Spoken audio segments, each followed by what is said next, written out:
Hi, and welcome to BlinkBid. In this video, we are going to explain how to attach multiple contacts to a job in BlinkBid Standard format. BlinkBid has a Contacts tab that allows you to organize the points of contact for a particular job and assign job roles.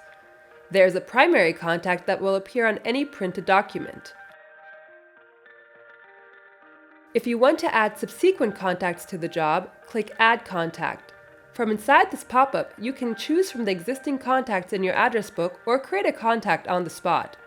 You have the option to choose one of our pre-selected jobs roles, or you can edit this list inside Settings. Go to Document Appearance, Label and Section Text, and then Job Roles.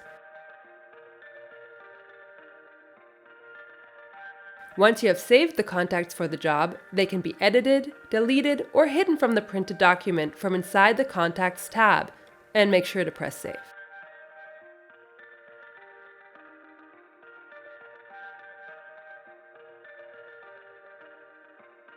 The primary contact will appear on the top of the page along with the additional contact's name and role.